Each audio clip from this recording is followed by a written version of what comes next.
मित्रों, जय माता दी। संजय बोल रहा हूं। आज हम बात करने वाले हैं जीवन में आने वाले उन 5 संकेतों की जो मन में एक सवाल खड़ा कर देते हैं कि कहीं घर में काला जादू तो नहीं हुआ है। तो कौन से हैं वो 5 संकेत जिन्हें बिल्कुल भी नजरअंदाज नहीं करना चाहिए। चलिए इस विषय में गहराई से जानते हैं। देखिए, इन संकेतों को जानना बहुत ही जरूरी है। क्यों? क्योंकि ये कोई आज की बात नहीं है। ये एक ऐसी प्राचीन विद्या है जिसका जिक्र आपको इंद्रजाल जैसे ग्रंथों में भी मिलता है। कहा तो ये भी जाता है कि रावण और कई मायावी राक्षस भी इस विद्या को जानते थे और अपने दुश्मनों को भ्रमित करने के लिए इसका इस्तेमाल करते थे। तो इसे सिर्फ अंधविश्वास समझकर टाल देना ये एक बहुत बड़ी भूल होगी। ये एक वाकई में गंभीर विषय है। तो सबसे पहले ये समझते हैं कि अगर किसी पर किसी भी तरह की नकारात्मक ऊर्जा का असर है तो उसके लक्षण क्या होते हैं। आखिर पता कैसे चलेगा कि जीवन में जो कुछ हो रहा है वो नॉर्मल नहीं है, स्वाभाविक नहीं है। चलिए देखते हैं। पहला संकेत है बार बार डरावने सपने आना, और खासतौर पर अगर घर के बच्चों को आ रहे हैं तो ये चिंता की बात है। दूसरा, घर या ऑफिस में अचानक बिना किसी कारण के एक तेज बदबू आने लगना। इसके साथ ही घर में जगह जगह टूटे हुए बालों का मिलना, या फिर शरीर के पसीने से अचानक बहुत ज्यादा दुर्गंध आने लगे। अगर इन सब चीजों का कोई लॉजिकल कारण समझ में नहीं आ रहा तो समझिए ये एक बहुत गंभीर संकेत हो सकता है। और हाँ, ये शायद सबसे बड़ा लक्षण है। ऐसा महसूस होना कि जीवन में हर कदम पर एक दीवार खड़ी है, एक प्रतिरोध है। एक टैलेंटेड मेहनती इंसान जिसकी तरक्की होनी ही चाहिए, वो बस एक ही जगह पर अटक कर रह जाता है और उससे कम काबिल लोग आगे बढ़ जाते हैं। या फिर एक खुशहाल शादीशुदा जिंदगी जिसकी सब मिसाल देते थे, वो अचानक टूटने की कगार पर आ जाती है। जब बिना किसी वजह के सब कुछ अच्छा भला बिगड़ने लगे तो समझ जाइए कि कहीं ना कहीं ऊर्जा का संतुलन गड़बड़ा गया है। अच्छा, अब ये समझना भी जरूरी है कि काला जादू अपने आप में एक बहुत बड़ा शब्द है। इसके अंदर कई तरह की अलग अलग क्रियाएं होती हैं। तो चलिए इन मुख्य प्रकारों को भी समझ लेते हैं ताकि इस विषय की पूरी तस्वीर साफ हो सके। तो सबसे पहली और जो सबसे कॉमन क्रिया है वो है बंधन क्रिया। इसमें क्या होता है? इसमें किसी की शादी को रोक दिया जाता है, जिसे हम विवाह बंधन कहते हैं, या फिर किसी के चलते हुए बिजनेस को, जिसे व्यापार बंधन कहा जाता है। इसका असर ये होता है कि सब कुछ फाइनल होने के बाद भी बिल्कुल आखिरी मौके पर आकर काम बिगड़ जाता है। इसके बाद जो आती है वो है मारण क्रिया, और ये सबसे ज्यादा खतरनाक और घातक होती है। जैसा कि नाम से ही पता चल रहा है, इस क्रिया का सीधा सीधा मकसद किसी को जान से मारने वाला नुकसान पहुंचाना होता है। ये नकारात्मक तंत्र का सबसे घिनौना रूप है। हम सब ने फिल्मों में देखा है ना, कि कैसे एक गुड़िया या पुतले में सुई चुभोकर किसी इंसान को तड़पाया जाता है। तो आपको बता दूं कि ये सिर्फ फिल्मों की कहानी नहीं है, ये सच है। ये मारण क्रिया का ही एक हिस्सा है, जिसमें किसी का एक प्रतिरूप बनाकर उस पर क्रिया की जाती है ताकि दूर बैठे बैठे ही उसे नुकसान पहुंचाया जा सके। तीसरी क्रिया है उच्चाटन क्रिया।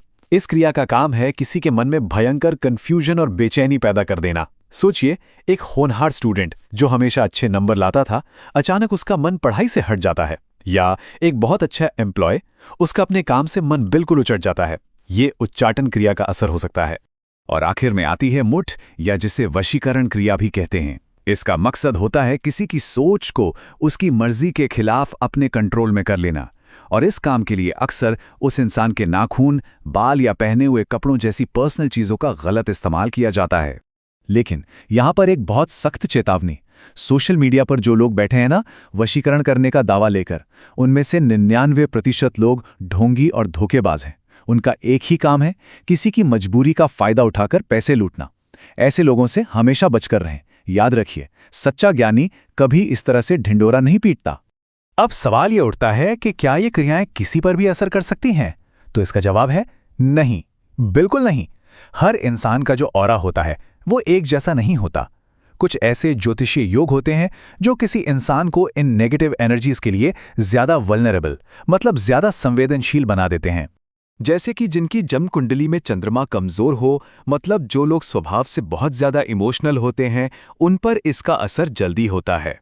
इसी तरह अगर कुंडली के 8वें घर में राहु बैठा हो, या फिर शनि कमजोर होने की वजह से इंसान की विल पावर यानी इच्छा शक्ति कमजोर हो, तो वो आसानी से ऐसी ताकतों का शिकार बन सकता है। अगर आपके या आपके परिवार में किसी के साथ ऐसा कुछ हुआ है, कोई ऐसा अनुभव रहा हो, तो उसे नीचे कमेंट्स में ज़रूर साझा करें। इससे क्या होगा? इससे दूसरों को भी हिम्मत मिलेगी, उनको भी मार्गदर्शन मिलेगा।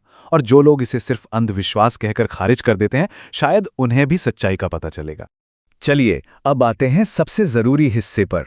हमने प्रॉब्लम को समझ लिया, उसके अलग-अलग प्रकारों को भी जान लिया। लेकिन अब बात होगी इसके समाधान की, क्योंकि घबराने की कोई ज़रूरत नहीं है। याद रखिए, हर क्रिया की एक काट ज़रूर होती है। अब इतनी सारी बातें करने के बाद समस्या बताकर मैं ये चर्चा बिना समाधान दिए कैसे खत्म कर सकता हूं? नहीं कर सकता। तो चलिए अब उन अचूक उपायों की बात करते हैं जिनसे हर कोई खुद को और अपने परिवार को इन नेगेटिव एनर्जीज के असर से सुरक्षित रख सकता है। तो उपाय क्या है? सबसे पहला और सबसे बुनियादी उपाय है सात्विक जीवन जीना, मतलब शुद्ध खाना, शुद्ध विचार और भगवान में पक्की आस्था। दूसरा, जो कि बहुत शक्तिशाली उपाय है, वो है 10 महाविद्या की पूजा। ये माँ देवी के 10 स्वरूप हैं, जिनकी साधना हर तरह के बंधन को काट सकती है।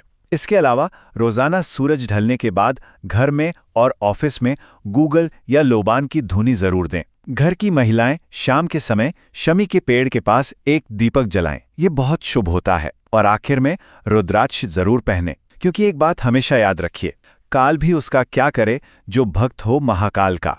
इन उपायों के साथ साथ घर से नेगेटिव एनर्जी दूर करने के लिए कपूर का उपाय भी बहुत असरदार है।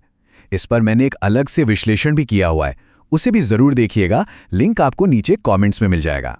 और हाँ, एक और जरूरी बात, घर के बच्चों की ऊर्जा, उनके ऑरा को कैसे सुरक्षित रखा जाए, इसके लिए चाइल्ड ऑरा प्रोटेक्शन पर भी एक बहुत जरूरी विश्लेषण चैनल पर है।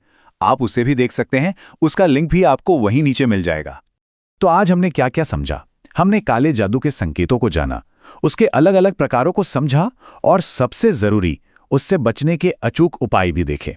बस एक बात हमेशा याद रखिएगा, सात्विक जीवन और ईश्वर में अटूट विश्वास, यही सबसे बड़ा सुरक्षा कवच है। अपना और अपने परिवार का ख्याल रखें। जय माता दी।